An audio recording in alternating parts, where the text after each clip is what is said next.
This episode is brought to you by the Kirtland Partnership Committee. For 30 years, they've been dedicated to supporting, growing, and preserving the Kirtland National Security Complex. They work tirelessly to enhance military readiness, foster community partnerships, improve quality of life, and promote economic development right here in New Mexico.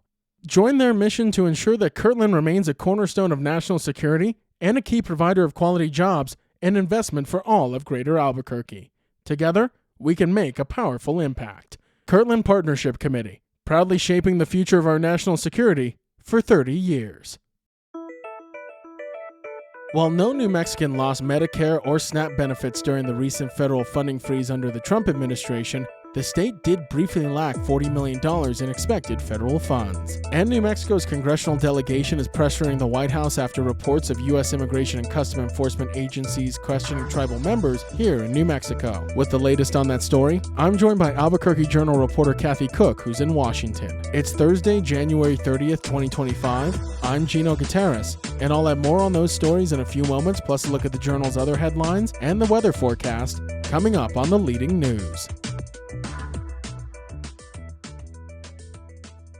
No New Mexicans lost Medicaid or SNAP benefits during the recent federal funding freeze under the Trump administration, but the state did briefly lack $40 million in expected federal funds until the freeze was lifted on Wednesday. The Office of Management and Budget memo that halted federal grants and loans caused disruptions nationwide before it was rescinded following a federal judge's intervention. The funding freeze locked down Medicaid portals across all 50 states and blocked access to law enforcement, housing, and disaster relief funds. Programs like New Mexico's High-Intensity Drug Trafficking Area Initiative and Pueblo Housing Assistance faced funding uncertainty. New Mexico's congressional delegation strongly opposed the freeze, with Senator Martin Heinrich criticizing its wide-ranging impact on disaster recovery, infrastructure, and homelessness services. While New Mexico covered essential costs in the short term, state officials warn that they cannot sustain federal programs indefinitely if another funding freeze occurs. Legislators are exploring options to protect critical services should federal support lapse again. Representative Sarah Silva, a Democrat from Las Cruces, emphasized the need to safeguard essential institutions that support New Mexicans' well-being.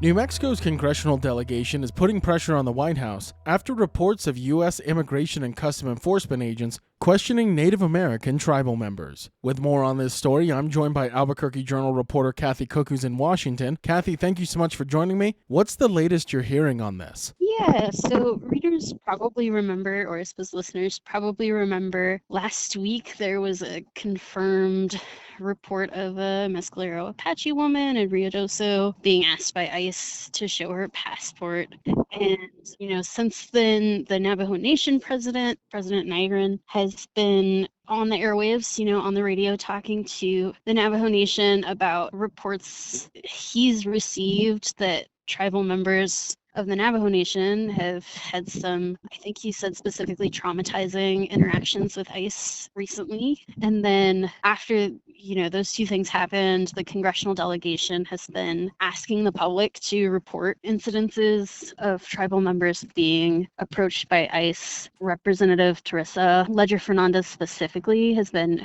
requesting those sort of stories, asking people to let her office know if that's happened to them. And she's received, I think, 7 separate reports from people who are tribal members of the Santo Domingo Pueblo and of the Navajo Nation who said they were approached by ICE and asked about their citizenship in or near those areas. And so the Journal hasn't independently confirmed those reports to her office, but, according to her and according to the reports she's received, that's what's been happening. And Cathy, you mentioned Representative Ledger Fernandez. She, along with the rest of the New Mexico congressional delegation and 4 other Democrats, wrote a letter to President Trump urging him to tell ICE agents to stop harassing Native Americans and violating their tribal sovereignty. And I also understand you were able to speak with Representative Fernandez over the phone, correct? Correct. Yeah, that letter got sent on Tuesday. And, I had the chance to speak with Representative Ledger Fernandez this morning, and she was very concerned about the possibility of racial profiling. She was very concerned about ICE agents not being familiar with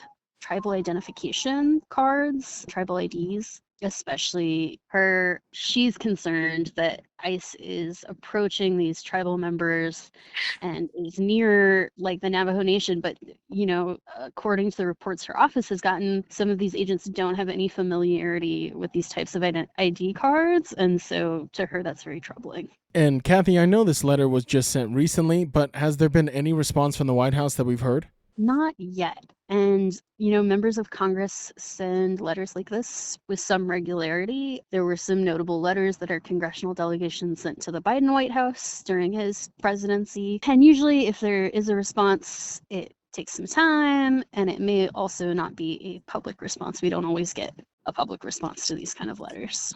So New Mexico's congressional delegation and several other Democrats sending a letter to the president. We'll see what happens next. Albuquerque Journal reporter Cathy Cook with the latest. Thank you so much, Kathy. Thank you, Gino. If you like hearing all of the latest news from the Albuquerque Journal here on the Leading News, consider becoming a digital subscriber to the Albuquerque Journal.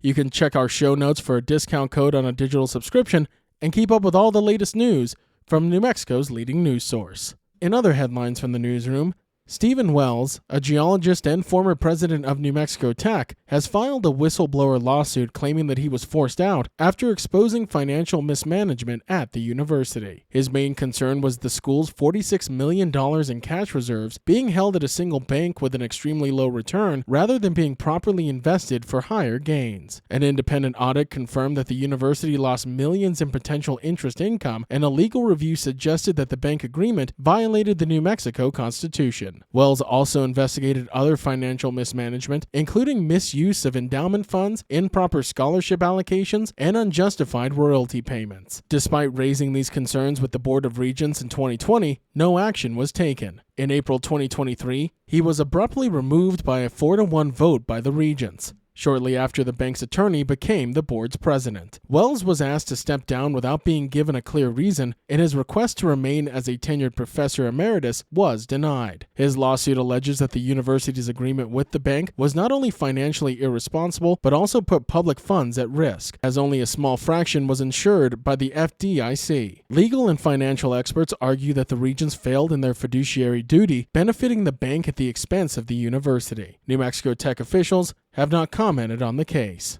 And New Mexico lawmakers are considering Senate Bill 88, a bipartisan proposal to create a $300 million healthcare trust fund aimed at easing the state's rising Medicaid costs. The fund could generate $100 million annually to help cover Medicaid expenses, including higher reimbursement rates for healthcare providers. With over 40% of New Mexicans now enrolled in Medicaid, the state's budget for the program has more than doubled since 2019, reaching $11.6 billion in 2025. New Mexico benefits from a 3-1 federal match on Medicare spending, but lawmakers are looking for ways to ensure long-term stability. The proposed trust fund would start with $300 million and grow to $2 billion by redirecting unspent state budget funds, interest from state investments, and unused capital outlay dollars. With $5.8 billion in outstanding capital outlay funds, some of these stalled resources could be repurposed for healthcare. Supporters say the fund could also help recruit and retain doctors and nurses, addressing the state's 500,000 worker shortage in the healthcare sector. The bill is sponsored by Senator George Munoz, a Democrat from Gallup, Senate Minority Leader William Scherer, a Republican from Farmington, and Senate Minority Whip Pat Woods, a Republican from Broadview. With $900 million in state revenue surplus, lawmakers see this as an opportunity to invest in healthcare while the funds are available. Looking for something to do today? Hands-on introduction to sewing machines is happening at the International District Library from 11 a.m. to 1 p.m. And Ready, Set, Bake, a baking challenge for teens, is happening at the Central and Unser Public Library from 2 p.m. to 10 p.m. Now taking a look at Albuquerque's weather forecast. There is a chance of snow flurries before 8 a.m., mostly sunny with a high near 49. And then this evening, mostly clear skies are expected with a low around 22. To keep up with all the latest news from the Albuquerque Journal, you can visit our website at abqjournal.com. For the leading news, I'm Gino Gutierrez.